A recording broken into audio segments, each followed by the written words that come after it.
వార్షిక పవిత్రోత్సవ వైభవంలో వేదనాద నీరాజనముల మధ్య స్వామికి శుద్ధి ఇవన్నీ కూడా పవిత్రంగా ఉన్నప్పుడు మాత్రమే స్వామి సాక్షాత్కారం కలుగుతుంది.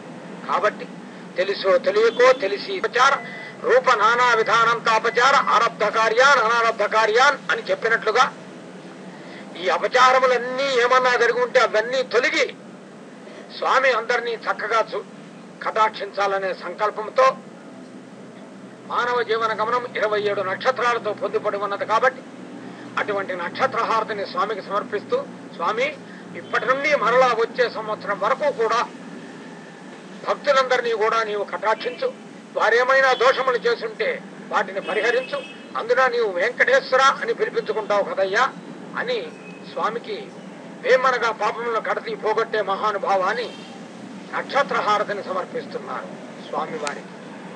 నిత్యాయ నిరవధ్యాయ సత్యానంత చిదాత్మనే సర్వాంతరాత్మనే శ్రీమద్ వెంకటేశాయ మంగళం. ఎటువంటి స్వామి పరమ పవిత్రమైనటువంటి తులసిమాలలతో తాను అలంకరించుకుని తన దేవేర్లకు కూడా తనకు ఎటువంటి ఉపచారములు అర్చక స్వాములు నిర్వర్తిస్తున్నారో అటువంటి అమ్మవారులకు కూడా నిర్వహింపజేస్తున్నాడు స్వామి. ఒక పరి ఒయ్యారంగా చూస్తూ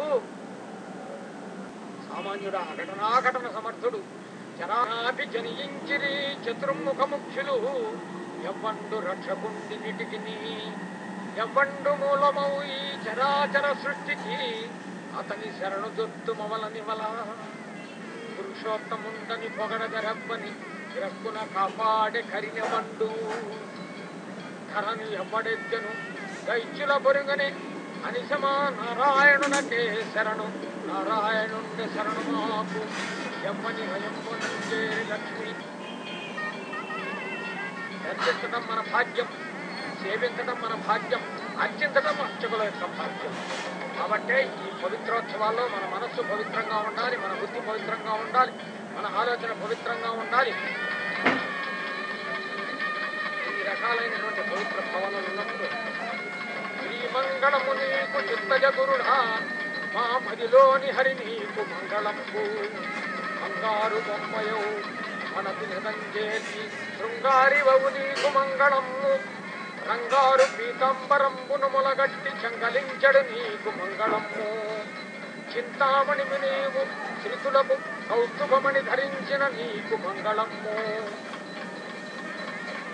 నిజపాదముల చంత నీలాలవన్నీయు గంగగని వేడుకుంటూ మంగళమయ్య నీకు జయ మంగళమో ఖగరార్తురంగ శ్రీరంగ శుభంగ దివ్యమణి రాజిత శ్రీకర మోహనంగా మంగళమూర్తి నీ మంగళ విగ్రహమునకు మంగళమిచ్చి గోవింద గోవింద అఖిలాండ కోటి బ్రహ్మాండ నాయక గోవింద ఆనంద నిలయవాస మనస్సుని పవిత్రంగా